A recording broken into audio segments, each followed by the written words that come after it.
મિત્રો, આજે અમે તમને કેટલીક એવી વસ્તુઓ વિશે જણાવીશું જો કોઈ દીકરી તેના માતાપિતાના ઘરેથી સાસરે લાવે તો તેના ઘરનો વિનાશ નિશ્ચિત છે અને સાથે એ પણ જણાવીશું કે આવા 25 નિશાનવાળી મહિલાઓ ખૂબ જ ભાગ્યશાળી અને નસીબદાર હોય છે। પરંતુ તે પહેલા ચાલો જાણીએ આવી જ કેટલીક ભૂલો વિશે। જો તમારા ઘરમાં આ હોય તો તેને તરત જ સુધારી લો, નહીંતર તે તમને ગરીબ બનાવી શકે છે। મિત્રો, તમે વાસ્તુ વિશે તો સાંભળ્યું જ હશે। કહેવાય છે કે જો તમારી વાસ્તુ ખરાબ હોય તો કોઈ કામ સારું થતું નથી। જો કે દરેક વ્યક્તિ આમાં માનતો નથી, પણ જે સાચું છે તે સાચું છે। મિત્રો, કેટલીક વખત આપણી કેટલીક ખોટી આદતો આપણને અનેક પ્રકારની સમસ્યાઓમાં મૂકી શકે છે। જો આપણે તેના વિશે અગાઉથી જાણીએ તો આપણે આવનારી સમસ્યાઓથી બચી શકીએ છીએ। વાસ્તુ અનુસાર જો તમે તમારા જીવનમાં અપાર ધન અને સુખ શાંતિ ઈચ્છતા હો તો ઘરમાં જણાવેલી વસ્તુઓનું અવશ્ય ધ્યાન રાખો। આવું કરવાથી ક્યારેય ગરીબી અને નિરાશા નહીં આવે। જાણો કે કઈ કઈ વસ્તુઓ કરવાથી તમે તમારી જાતમાંથી ગરીબી દૂર કરી શકો છો। નંબર 1, જો તમે તમારા બેડરૂમમાં દરવાજા તરફ પગ રાખીને સૂઈ જાઓ છો તો તે વાસ્તુ અનુસાર યોગ્ય માનવામાં આવતું નથી। આમ કરવાથી દેવી લક્ષ્મી તમારા ઘરમાં નથી આવતી અને જે પણ આવે છે તે દરવાજા તરફ પણ મોઢું કરે છે। નંબર 2, તમારા ઘરની ઘડિયાળનો પણ ઘણો મોટો સંબંધ છે। તમારે ઓશિકા કે માથા નીચે ઘડિયાળ રાખીને સૂવું જોઈએ નહીં। પલંગની આગળ કે પાછળ પણ ન રાખવી જોઈએ। આનાથી વ્યક્તિનું મન નકારાત્મક રીતે વિચારે છે અને દેવી લક્ષ્મી ક્યારેય તેની નજીક રહેતી નથી। નંબર 3, તેવી જ રીતે તમારો પલંગ પણ તમારા માટે વાસ્તુનું ઉદાહરણ રજૂ કરે છે। તમે જે પલંગ પર સૂઈ જાઓ છો તેની પાસે ખૂબ જ સાદી રંગીન ચાદર અને ઓશિકું હોવું જોઈએ। નંબર 4, જો તમારા પલંગ પર કોઈ ઇલેક્ટ્રિક વસ્તુ છે તો તે પણ તમારા વાસ્તુ પ્રમાણે સારી નથી અથવા તમારી નજીકની કોઈ અન્ય વસ્તુ સાથે સૂવું જોઈએ નહીં। આમ કરવાથી તમારા ઘરમાં દેવી લક્ષ્મી નથી આવતી। નંબર 5, તમારા ઘરમાં મૃત્યુ પામેલા લોકોના ફોટા ઘણીવાર લટકાવીએ છીએ, પરંતુ ધ્યાન રાખો કે તમે જે રૂમમાં સૂતા હો ત્યાં મંદિર ન હોવું જોઈએ। બેડરૂમમાં પૂર્વજોના ફોટા ન લગાવવા જોઈએ, તે અશુભ માનવામાં આવે છે। આમ કરવાથી તમારા ઘરમાં લક્ષ્મી આગમન થતું અટકશે। નંબર 6, એ પણ વાસ્તુનું એક પાસું છે કે તમારા બેડરૂમમાં માંસાહારીનું કોઈ ચિત્ર ન હોવું જોઈએ। તમારા ઘરમાં પ્રાણીઓ અને કોઈ પણ યુદ્ધની કોઈ તસવીર પણ ન લગાવો। આ સ્થિતિમાં દેવી લક્ષ્મી તમારા ઘરમાં આવતા નથી। આ વાસ્તુ અનુસાર યોગ્ય નથી। મિત્રો, શાસ્ત્રોમાં કેટલીક બાબતોનું વર્ણન કરવામાં આવ્યું છે જે પત્નીએ પોતાના પિયરથી ક્યારે પણ ન લાવવી જોઈએ, નહીંતર પતિને બરબાદ કરી શકે છે। પતિ ગરીબ થઈ શકે છે। દરેક માતા પિતાનું તેમની દીકરીઓ માટે સપનું હોય છે કે તેમને એક સારું સાસરું અને પ્રેમાળ પતિ મળે, સન્માન મળવું જોઈએ અને સાસરિયા ઘરમાં ઘણી ખુશીઓ હોવી જોઈએ। પરંતુ ક્યારેક માતા પિતા કેટલીક એવી ભૂલો કરી બેસે છે જેના કારણે દીકરી અને તેના પતિને જીવનભર સહન કરવું પડે છે। દીકરીને આપવામાં આવેલી કેટલીક વસ્તુઓને કારણે તેના જીવન પર અસર થાય છે। આવો જાણીએ કઈ વસ્તુઓ ભૂલથી પણ દીકરીને ન આપવી જોઈએ। નંબર 1, દીકરીને ક્યારે મરચાં ના આપો, તેનાથી તેના લગ્ન જીવનમાં કડવાશ ફેલાય છે। એવું માનવામાં આવે છે કે મરચાં દીકરીઓ સાથે આવે છે, તેથી તેના અને પતિ વચ્ચેના સંબંધોમાં તકરાર થાય છે। તમે તમારી દીકરીને ફળ અથવા સૂકો મેવો આપી શકો છો, તે શુભ માનવામાં આવે છે। નંબર 2, તેમની પુત્રીને ઘરના હેતુ માટે કેટલાક લોકો ચૂલો આપે છે। આવું ક્યારેય ન કરો। ચૂલાને બદલે તમે અન્ય ઘરની વસ્તુઓ આપી શકો છો. નંબર 3. ભૂલથી પણ તમારી દીકરીને ધારદાર વસ્તુઓ ન આપવી. તેનો અર્થ એ છે કે તમે તેને તેના સંબંધોમાં જોડાવાથી રોકી રહ્યા છો. દીકરીને મીઠી વસ્તુઓ આપી શકો છો. નંબર 4. આ સિવાય તમારી દીકરીને ભૂલથી પણ અથાણું આપવાથી તેના સંબંધોમાં ખટાશ આવે છે, જ્યારે તમે અન્ય ખાદ્ય પદાર્થો આપી શકો છો.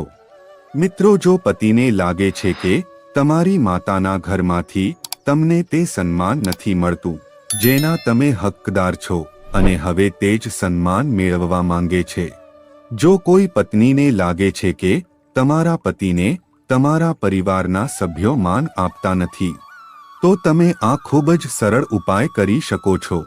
થોડા દિવસોમાં તમને તેની અસર દેખાશે. તમારા પતિને તમારા માતા પિતાના ઘરમાં તે જે આદર અને સન્માનને પાત્ર છે તે મેળવી શકો છો. દરેક વ્યક્તિ ઈચ્છે છે કે સમાજમાં દરેક વ્યક્તિ તેનું સન્માન કરે અને સન્માન મેળવે.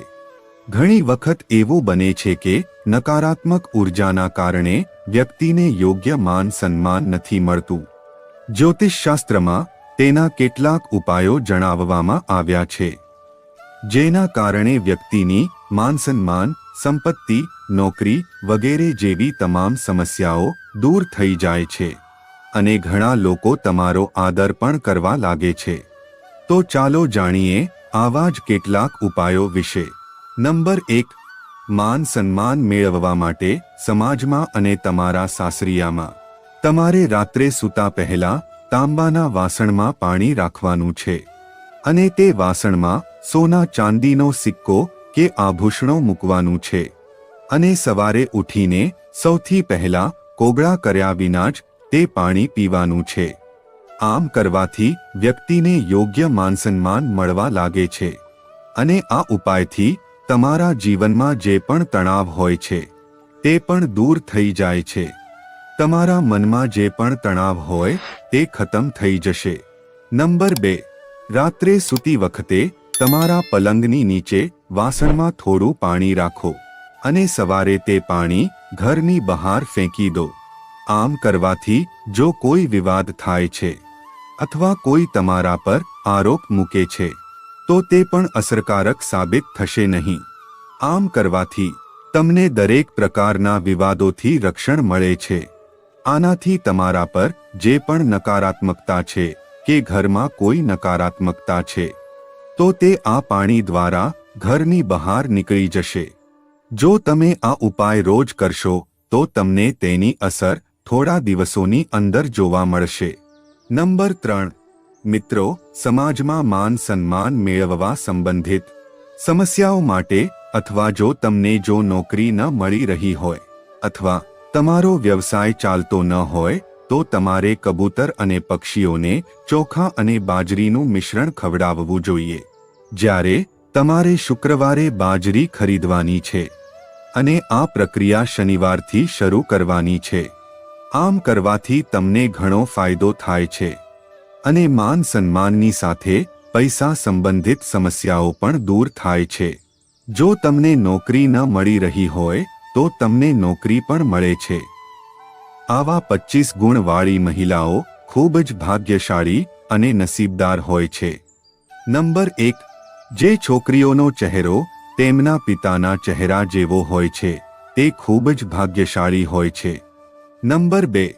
જેની નાભી મોટી અને ઊંડી હોય તે શુભ માનવામાં આવે છે. જે સ્ત્રીની નાભી મોટી હોય છે અને જમણી તરફ વળેલી હોય છે તો આવી સ્ત્રીને ધન, સુખ અને સંતાન પ્રાપ્ત થાય છે અને સુખ સમૃદ્ધિ તેના પગને ચુંબન કરે છે. નંબર 3.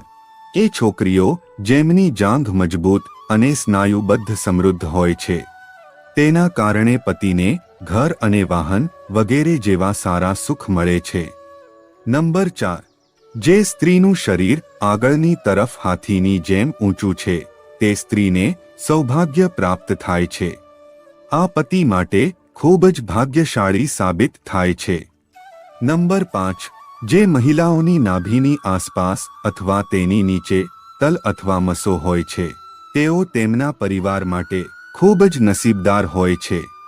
નંબર 6, જો તમે છોકરીને જોવા જાઓ છો તો આ વાતનું ધ્યાન રાખવું જોઈએ કે તેના પગની નાની કાનિષ્ઠા આંગળી જમીનને સ્પર્શ કરે છે તો આવી સ્ત્રીને શુભ માનવામાં આવે છે. નંબર 7, લાંબા દાંતવાળી મહિલાઓને ક્યારેય પૈસા સંબંધિત સમસ્યાનો સામનો કરવો પડતો નથી. નંબર 8, જે છોકરીઓના પગમાં કમળ, શંખ અથવા ચક્રનું પ્રતીક હોય છે એવી સ્ત્રીઓને ખૂબ જ ભાગ્યશાળી માનવામાં આવે છે. આવી છોકરીઓ જીવનમાં ઘણી પ્રગતિ કરે છે. નંબર 9, લાંબા વાળ ધરાવતી સ્ત્રીઓ ભાગ્યશાળી માનવામાં આવે છે. આવી સ્ત્રીઓને સૌભાગ્ય પ્રાપ્ત થાય છે. નંબર 10, જે છોકરીઓની આંખો કમળની પાંખડીઓ જેવી હોય છે તેમની વચ્ચેની જગ્યા દૂધ જેવી સફેદ હોય છે. આ છોકરીઓ તેમના પતિ માટે ભાગ્યશાળી હોય છે. નંબર 11, જે છોકરીઓનું કપાળ સપાટ હોય અને જ્યાં સિંદૂર લગાવવામાં આવે તે ભાગ ઉત્તમ હોય છે તે સ્ત્રી ભાગ્યશાળી હોય છે. તેમનું લગ્ન જીવન લાંબુ હોય છે. નંબર 12, જો છોકરીના વાળ ભમરાની જેમ કાળા અને વાદળછાયું હોય અને તળાવની જેમ વળેલું હોય તો તે ખૂબ જ શુભ માનવામાં આવે છે. નંબર 13, જે સ્ત્રીના કાન લાંબા ઉપરથી મકતા અને નીચેથી તીક્ષ્ણ હોય છે આવી મહિલાઓ ખૂબ જ ભાગ્યશાળી હોય છે અને તેમનું આયુષ્ય લાંબુ હોય છે. નંબર 14, જે સ્ત્રીની ગરદન લાંબી હોય એ શુભ માનવામાં આવે છે. શાસ્ત્રો અનુસાર જે છોકરીઓની ગરદન લાંબી હોય છે તે એવી હોય છે જેમની પાસે ધન અને નમ્રતા હોય છે. તેઓના પતિને ક્યારેય જીવન જીવતી વખતે પૈસાની અછતનો સામનો કરવો પડતો નથી. નંબર 15, જે મહિલાના પગનો વિસ્તાર ગોળાકાર અને નરમ હોય છે તે જીવનભર સુખ સુવિધાઓનો આનંદ માણે છે. આ ગુણને કારણે પરિવારને પણ ફાયદો થાય છે. નંબર 16, જે મહિલાઓની પગના અંગૂઠા ઊંચા, ગોળ અને રંગમાં લાલ હોય છે એ પરિવાર માટે નસીબદાર સાબિત થાય છે. નંબર 17, જે મહિલાઓનો પગની એડિયા સ્વર્પ આકારની હોય છે અને ત્રિકોણનું પ્રતીક હોય છે આવી મહિલાઓ પણ ખૂબ જ ભાગ્યશાળી હોય છે. ત્રિકોણનું પ્રતીક ચતુરાઈનું સૂચક છે જે તેમની બુદ્ધિ અને સમજણથી તેમના પરિવારને ખુશ કરે છે. નંબર 18, જે મહિલાઓની આંખ મોટી હોય છે તે ખૂબ જ દયાળુ સ્વભાવની છે. તે હંમેશા દાન અને પરોપકારની લાગણી ધરાવે છે. એ પોતાની તેમજ તેના પરિવારની સારી સંભાળ રાખે છે. જે ઘરમાં તેના લગ્ન થાય છે ત્યાં પૈસાની કોઈ સમસ્યા આવતી નથી. નંબર 19, જે મહિલાઓના શરીરની ડાબી બાજુએ જમણી બાજુ કરતાં વધુ છછુંદર હોય છે આવી છોકરીઓ તેમના પરિવાર માટે ખૂબ જ ભાગ્યશાળી માનવામાં આવે છે. તેઓ તેમના સાસરિયાઓ માટે પણ ખૂબ નસીબદાર હોય છે. તેમના ઘરમાં સુખ સુવિધાઓની ક્યારેય કમી હોતી નથી. નંબર 20, મહિલાઓના પગ લાંબા હોય છે તેને દેવી લક્ષ્મીનું સ્વરૂપ માનવામાં આવે છે. જે ઘરમાં તેમના લગ્ન થાય છે ત્યાં ક્યારેય પૈસાની કમી નથી હોતી. નંબર 21, જે સ્ત્રીના કપાળની મધ્યમાં છછુંદર હોય છે તે સ્ત્રી ખૂબ જ સમૃદ્ધ વ્યક્તિ સાથે લગ્ન કરે છે. નંબર 22, જ્યારે કોઈ સ્ત્રી ચાલે છે જો તેના પગથિયા પરથી સતત ધૂળ ઉડતી હોય તો આવી સ્ત્રી તેના પરિવાર માટે શર્મનું કારણ બને છે. નંબર 23, જે છોકરીઓની જીભ લાલ અને નરમ હોય છે આવી છોકરીઓને જીવનની દરેક ખુશી મળે છે. દિવસનું ભાગ્ય તેમના પૂરતો સીમિત નથી હોતો પરંતુ તેમના કારણે તેમના પરિવારના સભ્યો પણ દરેક સુખનો આનંદ માણે છે. નંબર 24, જે છોકરીનું કપાળ ખૂબ પહોળું હોય છે તેનું નસીબ ખૂબ જ ઊંચું હોય છે. સ્ત્રીનું કપાળ 3 આંગળીઓથી પહોળું હોય છે અને ચંદ્ર હોય છે. જો આંગળીઓ 50 સેમીની સાઇઝની હોય તો આવી છોકરીઓની ખુશીમાં વધારો થાય છે. તે જ્યાં પણ જાય છે તે ઘરમાં પૈસા અને ભોજનની ક્યારેય કમી નથી હોતી. નંબર 25. જે છોકરીઓની આંગળીઓ લાંબી અને સુંદર હોય છે તે તેમના પતિ માટે ભાગ્યશાળી હોય છે. એવું સાબિત થાય છે કે આવી છોકરીઓના પતિ લગ્ન પછી નોકરીમાં સારું સ્થાન હાંસલ કરે છે અને નોકરી અને વ્યવસાયમાં પણ સતત પ્રગતિ કરે છે. તો મિત્રો, જો તમને આ વિડિયો પસંદ આવ્યો હોય તો લાઈક અને તમારા પરિવારજનો સાથે શેર જરૂરથી કરજો અને આવી માહિતી મેળવવા અમારી ચેનલને સબસ્ક્રાઇબ કરજો.